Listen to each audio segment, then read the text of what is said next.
If an emergency happened and you needed $1,000 to cover it, would you be able to turn to your bank account and pull out the $1,000 you needed to cover that emergency? If the answer is no, you're not alone.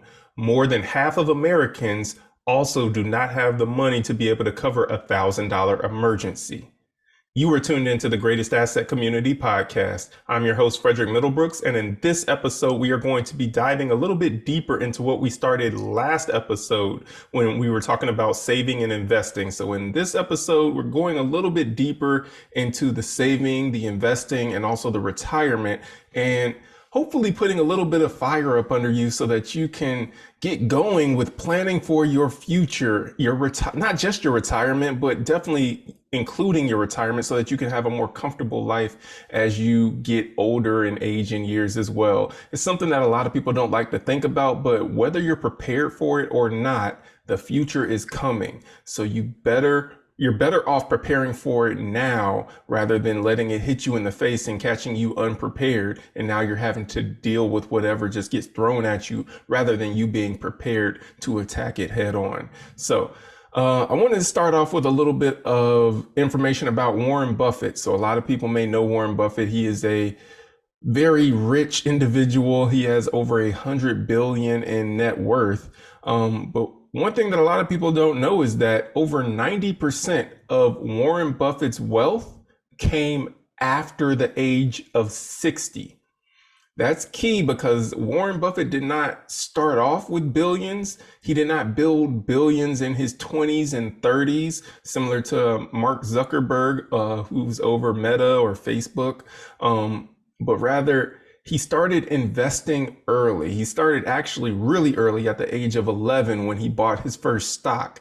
He started investing early, kept investing throughout his 20s and 30s, and now he's 90, and over 90% of his billions that he has came after the age of 60. So what I want to pull out of that is that compounding interest is something that can really play to your advantage. And the biggest advocate that you have when it comes to compound returns is time, meaning that the sooner that you can get started, the more that you can potentially earn through investing your money, whether it be in stock, in the stock market or in indexes, whatever it might be, but preferably something that is yielding you a good return, at least a return that the S&P 500 has historically yielded, which is around 10%. So again, as we started off the episode with, more than half of Americans don't have the money to be able to cover that $1,000 emergency. And you might find yourself in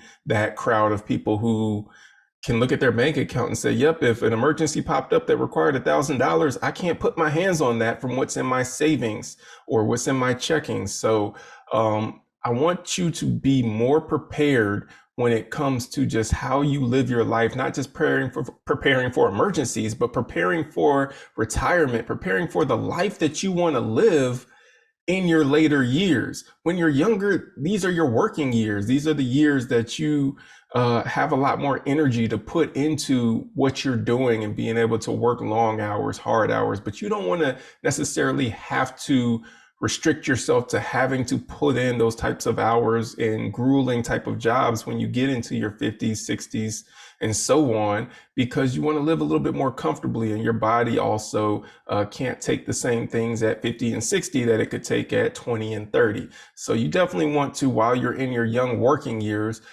prepare yourself and start planning now for the future so that you can live how you want to live later on, not how you have to live because you didn't plan properly when you were younger going through those working years.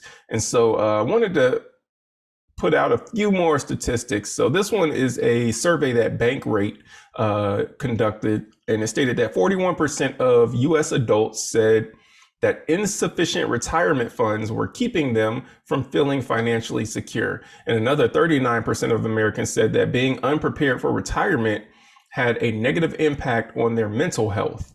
And so you do not want to find yourself in that boat of people who are not having enough funds when it comes to retirement. You may have gone to perhaps a supermarket or a store, or you find someone who is older working a job that you're like, man, why are you still working here? You should be relaxing somewhere on a beach, or you should be, doing something a little bit less cumbersome.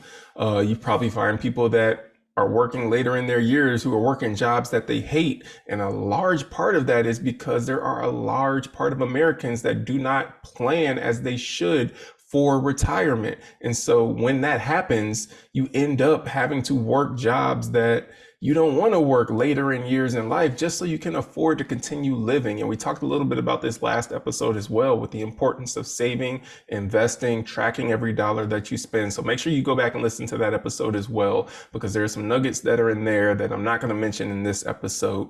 But I am going to continue to dive a little bit deeper and say that, the future, as I stated, is coming. It's something that is going to happen. And so I want you to imagine for a second that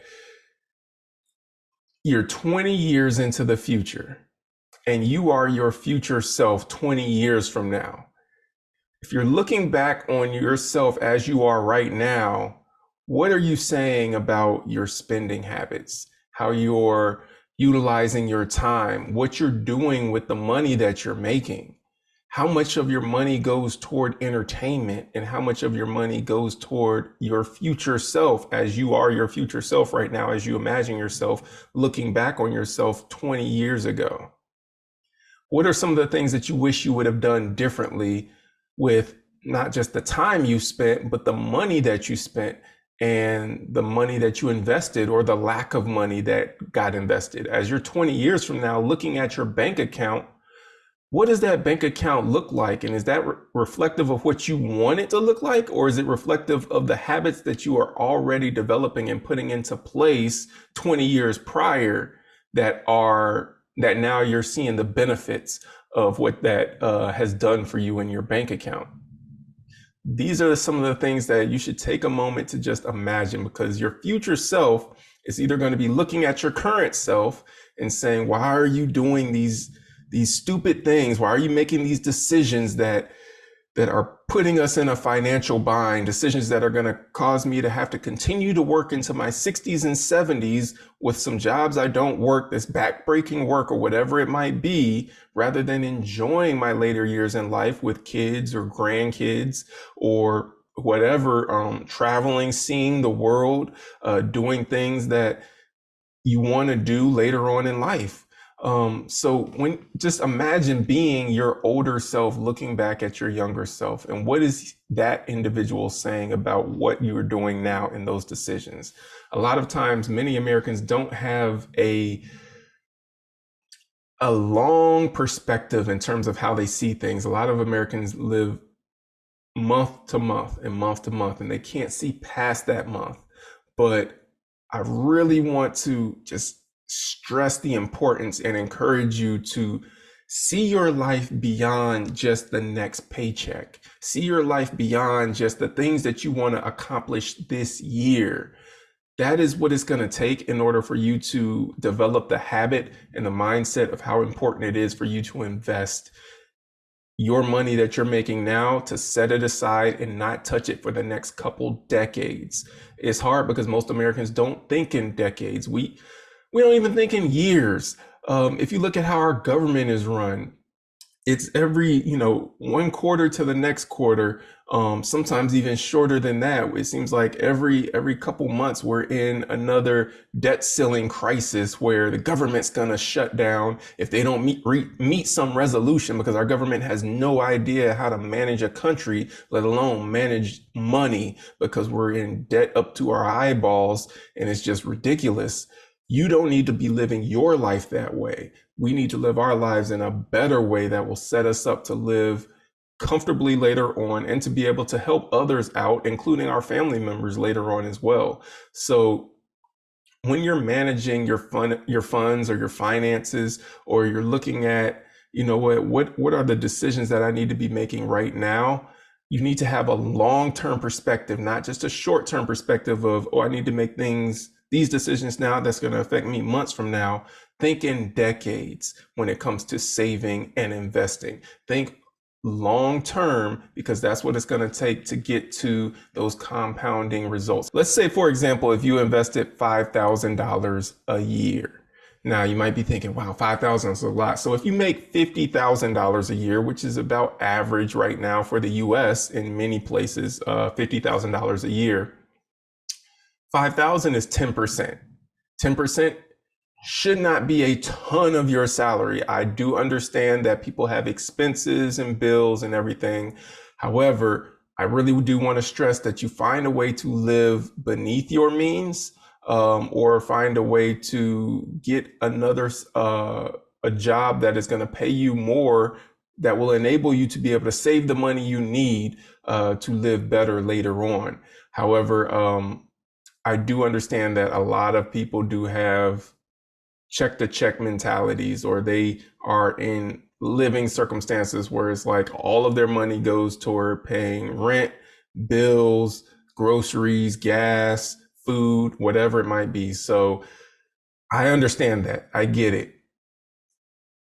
Find a way to make it happen where you can save and invest. That's all I'm going to say, because if you maintain the mentality that I'm just going to live check to check, and that's how it is. I can't save 10% of my income. I can't save 5% because I have to use all of my money for bills. Life is just too expensive. You're never going to get to that point to where you're sitting on some nest egg, or where you're prepared for retirement, or where you can live life comfortably in your later years. You have to break free of the mindset that I have to live check to check, or I don't have the money. That's a poverty mentality that you have to break free from. You have to get to that point to where it's like, you know what? I'm going to have to make some cutbacks so that I can live life later how I want to live it. So maybe I'm cutting out the Starbucks. Maybe I'm cutting out my Netflix account. Maybe I'm cutting out that Disney Plus also, or those other 3 streaming services that I have. Maybe I'm cutting out going out to eat at the restaurants, and I'm just going to save that money and cook a meal at home, which would be cheaper. Maybe I'm cutting out the entertainment and going to hang out with friends. Maybe I'm cutting those concert tickets that I was going to get to that new whoever your favorite artist is concert, and I'm going to instead save that money and invest it. So 20 years from now, 30 years from now, yes, I won't have the experience of having gone to this concert, but I will have $500,000 sitting in the bank because I chose to make a wiser decision financially.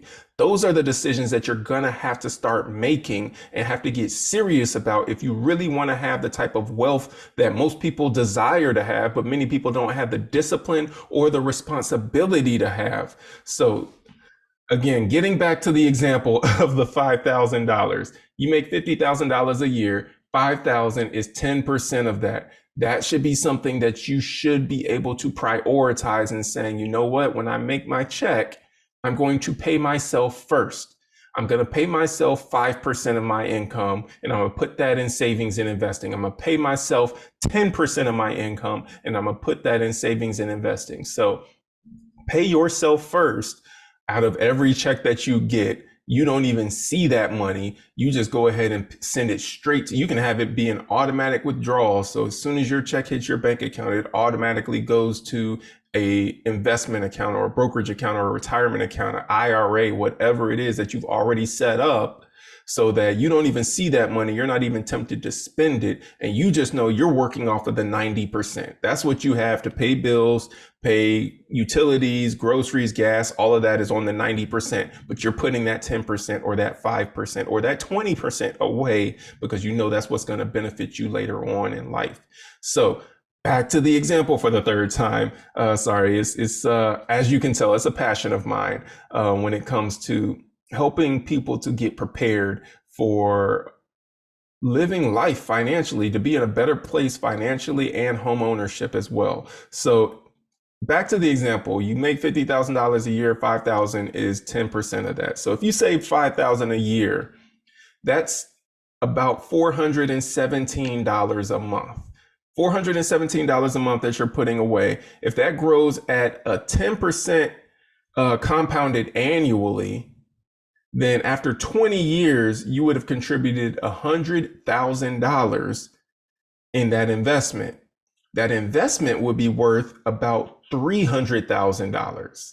So again, 10% compounded annually for your $417 a month, $5,000 a year, gets you about $300,000 of worth in that investment, and you only contributed 100,000 out of that 300. So what if that's after 20 years? What if you went another 10 years to 30 years?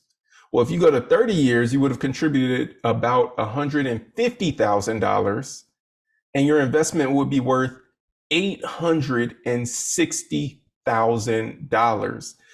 That's more than double in just an additional 10 years. It took you 20 years to get to 300,000, but then another 10 years gets you to $860,000.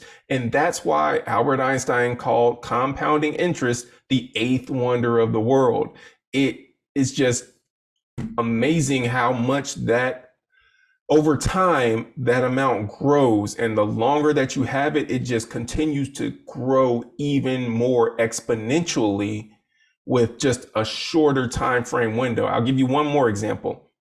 Let's say you add 5 more years to that 30 years. So we went from 20 years to 30 years, and we saw it jump from 300,000 to 860,000. But now let's go from 30 years to 35 years. Let's just add another 5 years. What's another 5 years, right? Well, in that extra 5 years, your investment is now worth more than $1.4 million. In just another 5 years, you've gone from 860,000 to over 1.4 million in 5 years. And your investment, the amount that you actually put in, was $175,000. So again, this is something where you're out of the 1.4 million, you put in 175,000, and the rest of it was interest that was just being compounded year after year after year. And then as it grows, you see that curve just go up exponentially, where it starts out pretty flat and then it goes up slightly, but then all of a sudden it just takes off. And every year after that, it's just growing exponentially faster than what it did in that first 20 years. You see that last 5 years, even going from 860 to 1.4 million, over about 600,000, $550,000 that you got in 5 years, whereas it took you 20 years to get the first 300,000. But in the last 5 years, you got over 500,000. So that's something that should get you motivated in terms of starting today. I've heard a quote as it said that the best time to invest was 20 years ago, but the second best time to invest is today. So I want you to keep that in mind, because the sooner you get started, the more it's going to pay off for you. Now, many of us are well past the age of 11 when Warren Buffett bought his first stock. However, you are not past the age where you can still benefit from 20 years of compounded growth, 30 years of compounded growth, 35 years of compounded growth. Even if you're 35 right now, you live to be 70, you could be sitting on 1.4 or 1.5 million, because this assumes that you're only investing $5,000 a year, which is $417 a month. However, your income is going to be increasing year after year, or at least it should. Hopefully in year 10 or in year 15, you're not making the same 15,000 that you were making, or the same 50,000 that you were making in year 1. Your income should be increasing year after year after year. So with that, your savings and investing should be increasing as well. So maybe you start off saving $2,500 a year, and you're only saving about $200 and some change a month.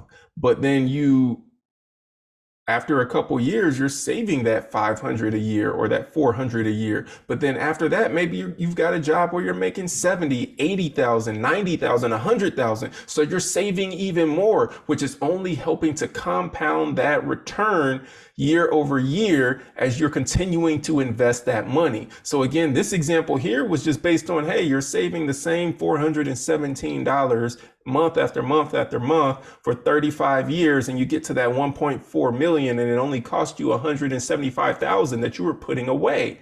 That's amazing. However, you would have way more than that 1.4 million because as you're going along, you started out saving that 417 a month, but then you ended up saving $1,000 a month. You ended up saving $1,500 a month. You've learned and discovered how to live beneath your means, how to not waste money, but how to spend wisely. And now you've got excess to where you're like, you know what? I really only need to live on about half of my income. The other half of my income, I can save it. I can invest it. I can give to charity. I can do things to help other people improve their standards of living. But those are the things that you start to learn and pick up as you get into this thing. And with that, I also want to say, if you currently have kids right now, or if you plan to have kids in the future, teach them these things. These are the things that they need to learn that you didn't learn when you were growing up. These are the things that I didn't learn in totality as I was growing up either. My parents didn't teach me everything about compounding interest. These are things that I had to learn for myself.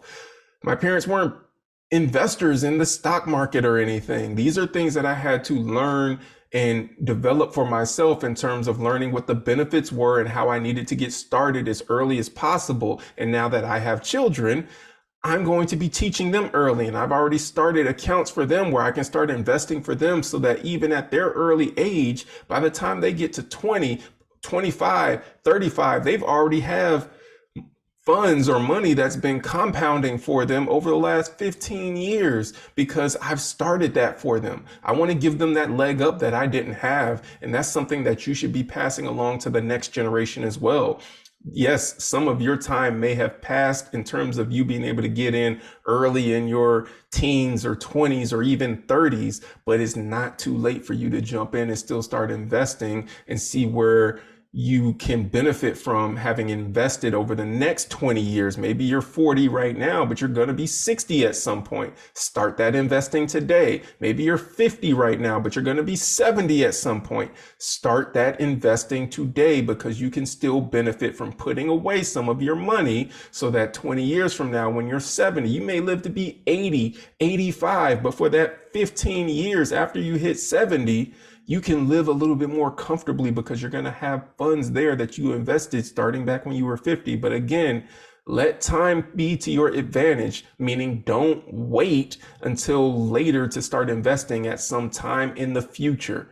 Start it now, start it today, and that's when it's going to benefit you the most. So that's what I have to give you in this episode. Thank you for tuning in. As always, you can like and subscribe to the podcast.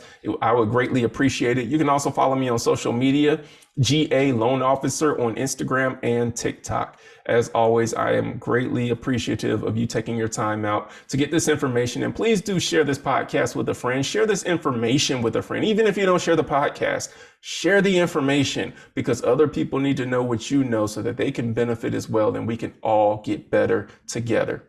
That's all I have for you. Thank you for tuning in. Take care. Be blessed.